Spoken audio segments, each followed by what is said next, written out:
Entonces, nosotros podemos pasar a hacer nuestros diagnósticos, ¿no?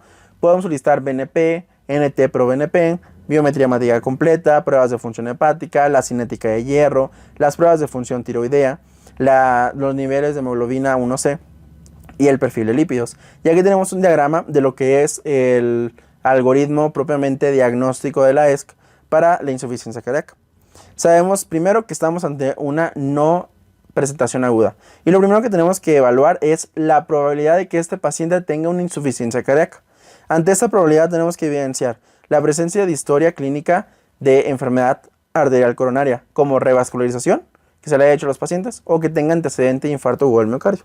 También tenemos que evidenciar la historia de la hipertensión arterial, está bien controlada, cuántos medicamentos utiliza, ha utilizado diuréticos este paciente para esa hipertensión, cómo se la monitoriza, todo este show, ¿no? De la hipertensión, que ya tendremos en su momento su presentación. También hay que ver si está tomando medicamentos cardiotóxicos. Si conoces alguno me lo puedes dejar en los comentarios. O si está ante radiación el paciente. Hay que valorar si el paciente utiliza diuréticos. ¿Por qué? Porque muchos pacientes, más aquí en México, ya se saben que la furosemida es la pastillita que te hace hacer el baño y te quita la hinchazón de los pies, ¿no? Entonces, esto hay que preguntárselo a los pacientes. ¿Usted utiliza furosemida? ¿O utiliza algún medicamento para bajar la hinchazón? ¿Por qué lo utiliza? ¿Quién se lo dio?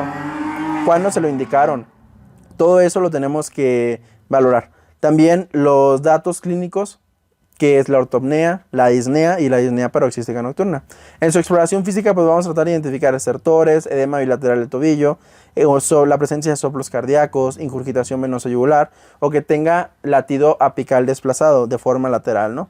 Y en el electrocardiograma nos describen que cualquier anormalidad electrocardiográfica nos puede ayudar a integrar el diagnóstico. Entonces, parte de los estudios de imagen que tenemos que solicitar en nuestros pacientes son la radiografía de tórax. Esto más que nada para tratar de evidenciar alteraciones como la cardiomegalia. También solicitar ecocardiografía transtorácica, la angiografía coronaria, la resonancia magnética o el PET. En el caso de la angiografía coronaria está como que establecido en pacientes que tengamos alto riesgo de que estemos ante un infarto o que tengamos alta probabilidad por su historia cardiovascular de angina inestable, de necesidad de uso de medicamentos, que la angina no se esté controlando con el reposo, con los nitratos, cosas así, ¿no? Es cuando nosotros consideraríamos hacer una angiografía coronaria en los pacientes. También podemos solicitar el electrocardiograma, el cateterismo cardíaco derecho y la biopsia endomiocárdica. La biopsia endomiocárdica muy dirigida a alteraciones genéticas o enfermedades infiltrativas. Uno de los que tienen más auge, que hacen mucho énfasis las guías, son en los BNP y los NT-proBNP. Eso es importante reconocer que nos van a servir para varias cosas. La primera de ellas es para apoyar o descartar el diagnóstico de insuficiencia cardíaca. Y por ejemplo, en el contexto agudo, en este artículo de la revisión de la JAMA nos dice que nos puede apoyar para hacer el diagnóstico. Sin embargo, en las guías de la ESC sí son muy claras y muy específicas de que no solamente te ayudan a descartar el diagnóstico. O sea, es como que un pequeño debate por ahí, nada más para que lo sepan y para que estén enterados.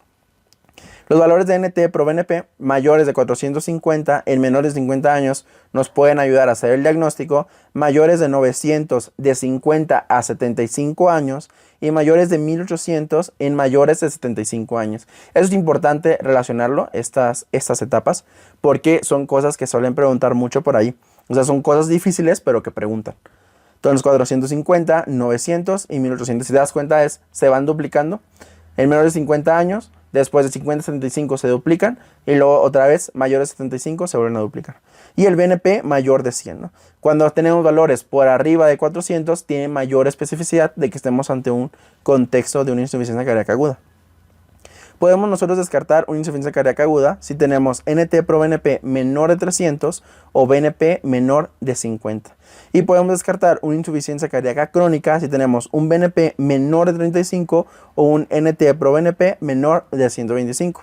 Estos dos los vamos a revisar nuevamente cuando veamos insuficiencia cardíaca aguda. Más que nada para hacer el énfasis y no se nos vaya el hilo de esto, ¿no? O sea, al final de cuentas, lo que tú tienes que utilizar es las evidencias que existen, ¿no? Y por parte de la guía, pues sí son muy claros que te sirven para descartar, no tanto para diagnosticar.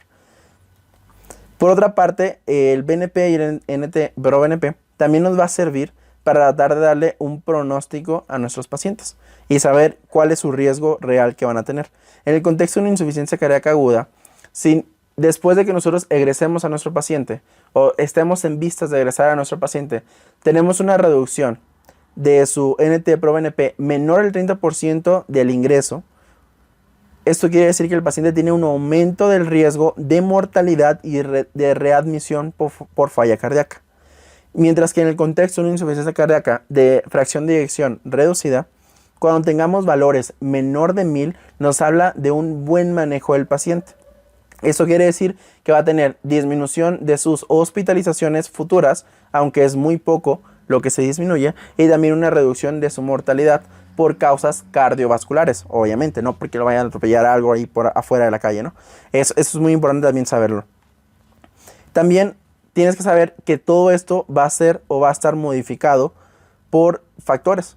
Van a aumentar los BNP, la edad avanzada, es por eso que vimos cómo iban aumentando nuestros requerimientos. Menores de 50 años, 450, de 50 a 75, 900 y mayores de 75 pasábamos a 1800. La fibrilación auricular, porque existe un daño constante, porque la fibrilación al final de cuentas es estimulación auricular, y esto aumenta los BNPs. Y además la falla renal, es otra de las condiciones que te puede aumentar un BNP. También tenemos BNPs más reducidos de lo normal en la obesidad. De hecho, se describe o hay descripciones en donde se puede utilizar el valor de referencia que tenías, el 50% en los pacientes obesos. Aunque eso es algo también como que muy ambiguo y nada más se hace como que referencia de que te puede reducir el BNP. Ya está ahí. No te dice específicamente qué valor de cortes debes utilizar en los pacientes obesos. Otras condiciones que podemos tener disminución del BNP es la pericarditis constrictiva. Y si alguien sabe, esto también es como que es una pregunta difícil. Si alguien se lo sabe, pues me lo deja en la sección de los comentarios. ¿Por qué los obesos tienen una reducción de los BNP? Si alguien se lo sabe, me lo deja en los comentarios. Por su parte, el electrocardiograma, pues al final de cuentas, su utilidad va englobado, primero, en tratar de descartar alguna causa que no es, si bien no es un contexto agudo, sí nos puede hablar de que estamos ante un paciente con una cardiopatía isquémica crónica, ¿no? Es poco probable, eso es algo que sí refiere la guía, es poco probable que la insuficiencia cardíaca presente un electrocardiograma normal en los pacientes. O sea, si tienes insuficiencia cardíaca, hasta el 89% de los pacientes puede llegar a tener alguna alteración, ¿no? O sea, tiene una sensibilidad del 89%, mejor dicho. La radiografía de tórax, por su parte, nos va a hablar de signos de congestión que ya vimos que pueden ser agudos o pueden ser crónicos. Para eso tiene una sensibilidad del 81%. La presencia de cardiomegalia con una sensibilidad del 64 al 79%. También aumenta la especificidad hasta el 95% en ciertos hallazgos que nosotros podemos encontrar. Las líneas B de Kerley, el edema alveolar y el derrame pleural bilateral. También es útil, obviamente, en el contexto agudo, porque nos ayuda a identificar si nuestro paciente simplemente tiene alteraciones congestivas o ya tenemos el paciente en edema agudo de pulmón, que es un escenario totalmente distinto, porque la mortalidad pues va a aumentar. Por la ecocardiografía también nos podemos ayudar a hacer ciertas cuestiones, por ejemplo, de elección, la ecocardiografía transtorácica, y como se los he puesto abajo, la transesofágica solamente va a ser útil o solamente va a ser recomendada, no es que vaya a ser útil, va a ser recomendada en los pacientes que tienen patologías valvulares, que tienen endocarditis, que tienen alguna cardiopatía congénita, disección aórtica o que tengan o se quiera descartar por, no sé, por una fibrilación auricular que está persistente, que está mal anticoagulada, la presencia de trombos intracavitarios. Entonces, este ecocardiograma nos va a ayudar a establecer el diagnóstico. Es parte fundamental. La guía de la AJA te la refiere de que es parte necesaria para hacer el diagnóstico. La de la ES te la pone como una condición dentro de sus definiciones para que tú puedas hacer ¿cómo se llama? El diagnóstico, ¿no? De insuficiencia cardíaca. Nos va a hablar de la información inmediata sobre el volumen de las cámaras. También nos va a hablar sobre la función sistólica para medir tu fracción de eyección del ventrículo izquierdo. Esto lo vamos a hacer con el método de Simpson. Es otra de las preguntas que suelen hacer. ¿Quién sabe qué sea? Nadie sabe qué es. Pero es una de las preguntas que suelen hacer mucho porque la guía sí especifica al final de cuentas el método. Ya después veremos si nos aborcamos, si le damos algún tiempo para ver alguna imagen de eso en futuros videos, ¿no? También vamos a hablar de la función sistólica. del ventrículo izquierdo, la diastólica. Vamos a valorar la función sistólica del ventrículo derecho. Se comenta que la presencia de un TAPSE menor de 17 milímetros te está hablando de una falla sistólica del ventrículo derecho, que también es importante saberla. El grosor de la pared, la función valvular y también la presencia de hipertensión pulmonar. Hay otros estudios, la resonancia magnética. Esta es de utilidad porque nos permite evaluar la presencia de fibrosis, que tengamos enfermedad cardíaca congénita que sea compleja, ver si el origen de lo que está pasándole a mi paciente, si esa fibrosis o algo por el estilo es de un origen isquémico, y además también para identificar enfermedades infiltrativas, que es el de elección. La angiografía coronaria obviamente la vamos a ver en el contexto de una arritmia ventricular, de una angina o de una parada cardíaca. Eso para tratar de identificar alguna causa isquémica que se pueda resolver. Por ejemplo, algunos pacientes que lleguen con bradicardias, con bloqueos, también se puede tratar de identificar alguna causa, más si el paciente no es añoso, es un paciente joven que está con un bloqueo, hay que hacerle una angiografía. O sea, llegó por datos de bajo gasto, hizo una insuficiencia cardíaca y todo el show. También es importante el asesoramiento genético, principalmente para la miocardiopatía hipertrófica, la miocardiopatía dilatada y la miocardiopatía ritmogénica del ventrículo derecho, que es parte de los estudios que se deben de realizar a este tipo de pacientes, pero ya son condiciones muy específicas y muy centradas a estas patologías. La prevención, al final de cuentas, uno piensa que te van a decir medicamentos, te van a decir algo por el estilo, pero realmente lo que tú tienes que hacer es optimizar el tratamiento que le estás dando a los pacientes. Principalmente hay que tratar de la hipertensión arterial, hay que tratar de darle un buen tratamiento, reducir sus complicaciones, su mal manejo, que no está tan mal controlada. Los inhibidores de la SGLT2 se han visto que tienen beneficio en esos pacientes. El uso de estatinas, principalmente en el contexto de que tengamos pacientes que tengan algún factor de riesgo cardiovascular, que los indiquen o que tengan alto riesgo de desarrollar complicaciones, ¿no? Por eso es que es importante en esos pacientes pues darles el tratamiento. Realizar una ICP primaria, como ya comentamos, en pacientes que tengan grandes factores de riesgo cardiovascular y que estamos sospechando de una enfermedad arterial coronaria. Y el tratamiento BIE, ¿no? El tratamiento BIE no es otra cosa, es como que para que nunca se les olvide, el BIE de la vida, beta bloqueador, YECAS y espironolactona, ¿no? El BIE, y así nunca se les va a olvidar, o al menos a mí nunca se me olvidó así, y todo lo sigo recordando. Entonces, con este BIE, pues damos inicio a lo que es el tratamiento. El tratamiento de la insuficiencia cardíaca de fracción de eyección reducida, aquí el principal objetivo que tenemos que tener es mejorar el estado clínico, la capacidad funcional, la calidad de vida de los pacientes, prevenir las hospitalizaciones y reducir la mortalidad.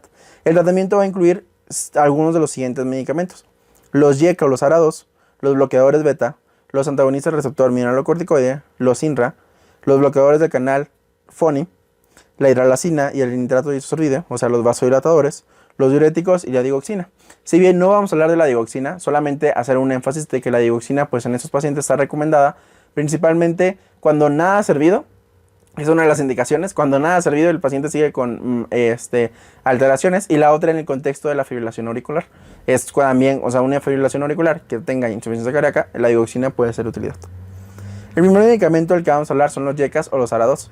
Existe por el mismo eje renina, angiotensina, aldosterona, alteraciones que van a condicionarme que mi paciente desarrolle una insuficiencia cardíaca. Retención hídrica, vasoconstricción arterial periférica, hipertrofia miocárdica, fibrosis intersticial, remodelado cardíaco patológico. Y todo esto, al final de cuentas, va a influir en que mi paciente progrese, como vimos en el esquema de la fisiopatología, progrese esa insuficiencia cardíaca. Nosotros lo que tenemos que hacer aquí es que al dar los YECAS o los ARA2 vamos a bloquear este eje renina, angiotensina, aldosterona. Y al bloquear este eje es uno de los medicamentos que se ha visto que te va a reducir la mortalidad de los pacientes. Tú le das el tratamiento y hace magia. Le reduces la mortalidad de los pacientes y les reduces las hospitalizaciones. Es muy importante comprenderlo porque son preguntas muy clásicas, son cosas que no se te pueden pasar por alto. No puede haber en la vida pacientes que tengan, a menos que tengan alguna contraindicación, obviamente, pero no puede haber en la vida pacientes que se supone que tengan insuficiencia cardíaca y no les estén dando ese tratamiento, porque al final de cuentas está muy enfocado por la fisiopatología que tiene la insuficiencia cardíaca. Entonces tenemos que tener cuidado, advertencia, con la hipotensión. Si tiene una tensión arterial sistólica menor de 80, con la enfermedad renal crónica, principalmente con niveles de creatinina mayor de 3, o con la hipercalemia, que tenga mayor de 5.5. Todo esto es advertencia, son pacientes que se deberían de vigilar o los medicamentos no se dan hasta que trates de corregir sus causas. Obviamente en el contexto de una enfermedad renal crónica pues va a ser un poco complicado. Están contraindicados totalmente en los pacientes que tengan embarazo o que tengan estenosis de la arteria renal de forma bilateral. Obviamente la estenosis de la arteria renal unilateral también podría ser una contraindicación, pero si es bilateral están totalmente contraindicados estos medicamentos. Y también, bueno, esto también se las dejo a ver si alguien se la sabe. En los comentarios me pueden decir si se saben por qué es lo que hacen los YECAs en la arteria renal, por qué están contraindicados. Algo de fisiopatología y de farmacología. Y también tenemos que tener como que estar alerta de los pacientes porque pueden desarrollar tos seca, esto por la acumulación de bradicinina en toda la vía respiratoria superior e inferior, y que esto le está produciendo la tos. Se produce hasta en el 20% de los pacientes y usualmente se describe en las primeras semanas de tratamiento. Y el 1% de los pacientes tienen riesgo de desarrollar angioedema, y obviamente el angioedema es una contraindicación para que yo vaya a darle a mi paciente o vaya a continuar o para que yo piense en darle ese tipo de tratamiento a mi paciente. La dosis del YECA debe aumentarse hasta alcanzar la dosis máxima tolerada. Esto con el objeto de conseguir una inhibición del sistema renina-angiotensina-aldosterona. Esto obviamente lo aplicamos también para los ARA2. Entonces los YECAs vamos a tener varias presentaciones. Aquí lo más importante de la insuficiencia cardíaca y que a veces no nos queda claro cuando estamos estudiando el tema y todo este show, es que nosotros vamos a tener una dosis inicial, que es este monito que está saliendo de la línea de meta, bueno, de la pista, está saliendo hacia la pista, por decirlo de alguna forma. Y acá tenemos la banderita de que estamos en la meta, ¿no? Aquí lo importante de identificar esto, de saber esto, de comprender esto, es que nosotros tenemos que escalonar a nuestros pacientes de la salida hasta la meta, porque nosotros estamos buscando una meta o una dosis máxima tolerada por el paciente. Máxima tolerada por el paciente que no nos presente sintomatología, que es de las cosas que comentamos anteriormente, ¿no? Entonces el captopril, 6.5 miligramos cada 8 horas y hasta tratar de alcanzar 50 miligramos cada 8 horas. En el enalapril, que es el que más utilizamos porque es el que siempre hay, 2.5 miligramos cada 12 horas hasta alcanzar una dosis de 20 miligramos cada 12 horas. Y a los otros dos, lisinopril y ramipril, ¿no? Que aquí se los pongo para que pues le tomen una foto o algo por el estilo si alguien los quiere tener a la mano. Los ARA2 por su parte tenemos el candacertán, el basaltrán y el losartán. Van a ser indicados esos medicamentos única y exclusivamente cuando los YECAs no sean tolerados por el paciente, ya sea que tengan tos seca o alguna otra sintomatología que le refiere al paciente que no se quiere tomar esos medicamentos. Bueno, te voy a dar ARA2. Si no me toleras los YECAs, te voy a dar ARA2. Y estos también van a tener todos los medicamentos, todo el tratamiento médico óptimo va a tener dosis inicial o dosis de salida, para que lo recuerdes, y dosis meta, ¿no? El candacertán de 4.8 cada 24 y tratar de obtener un objetivo de 32 miligramos cada 24 horas. Nos vamos a pasar al losartán. El basaltrán, pues ahí está para que lo vean. El losartán, que es el que siempre vamos a tener, 50 miligramos cada 24 horas, tratando de alcanzar una dosis meta de 150 miligramos cada 24 horas. Más adelante vamos a ver cómo se titulan y todo este show. Los betabloqueadores, por su parte, se deben de administrar a todos los pacientes. ¿Por qué? Porque se ha demostrado que reducen el trabajo miocárdico, reducen el otro eje que te va a causar, el otro eje neurohormonal, que te va a causar alteraciones y alteraciones patológicas propiamente, causando remodelado, dilatación, etc. Y esto se ha visto que reducen la mortalidad cardiovascular por todas las causas. Entonces, es el otro medicamento que te va a reducir mortalidad y morbilidad, ¿no? O sea, rehospitalizaciones en los pacientes. Tenemos que tener precaución, estar alertas con la reactividad de las vías aéreas porque se han descrito. Ya también cuando es un asma grave, un asma reactivo, que ha habido antecedentes, pues se recomienda que no se den. Pero obviamente se pueden considerar mejor dar medicamentos cardioselectivos, como es el caso del bisoprolol. La bradicardia sinusal, la insuficiencia cardíaca aguda y el bloqueo auriculoventricular de alto grado son condiciones que están contraindicados el uso de los betabloqueadores. Principalmente haciendo énfasis, obviamente en la bradicardia y el bloqueo es como que súper lógico. Si te bajan la frecuencia cardíaca y le das un bloqueador, ¿qué le va a pasar? Pues se va a quedar sin nada, ¿no? O sea, no se va a poder contraer. Y en la insuficiencia cardíaca aguda es importante reconocer que no se les da porque estamos teniendo un problema de bomba. Y si nosotros le damos esto, vamos a potenciar este problema de bomba. Por otra parte, una vez recuperada la patología aguda, nosotros podemos valorar el reinicio de los betabloqueadores. Una vez que se haya considerado, se haya tomado en cuenta que ya se mejoró el paciente. Y obviamente también hay que, al momento que se inician, Hay que visualizar que nuestro paciente no tenga bloqueos tomando electrocardiogramas y también que no tengan hipotensión o datos de bajo gasto, principalmente en los adultos mayores, que es donde se suele observar. Entonces, los beta bloqueadores los vamos a iniciar a todos los pacientes a dosis bajas y después se van a ir aumentando progresivamente hasta alcanzar la dosis máxima tolerada. Es importante que los pacientes, como ya comentamos, que tienen insuficiencia cardíaca aguda, los beta bloqueadores se van a iniciar una vez se haya estabilizado el paciente. O sea, una vez nuestro paciente haya dejado de estar en ese contexto agudo. Entonces, los principales, el que siempre vas a ver por todos lados, es el metoprolol. Vamos a iniciar con 12.5 a 25 cada 24 horas y lo vamos a tratar de llevar hasta 200 miligramos. El bisoprolol de 1.25 hasta tratar de llegar a 10 miligramos. Carvedilol de 3.125 a cada 12 hasta tratar de llegar a 25 y el nebivolol.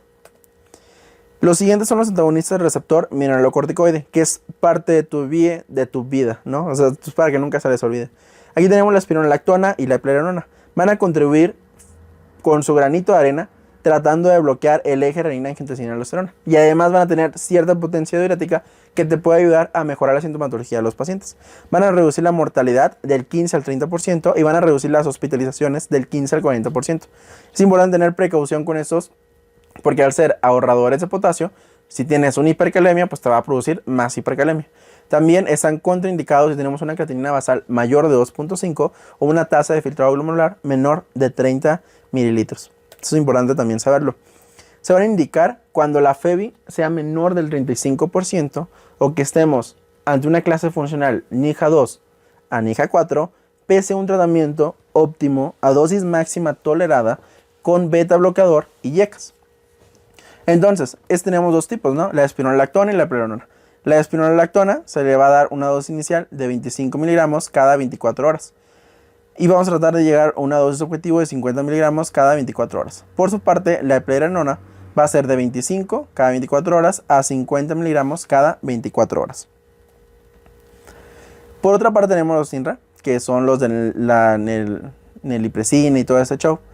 En un estudio que salió, que se llama el Paradigm HF de falla cardíaca, se compararon los INRA versus los IECAS. Y esto se demostró ligera, pero sí hubo disminución de la mortalidad cardiovascular y de las hospitalizaciones por falla cardíaca.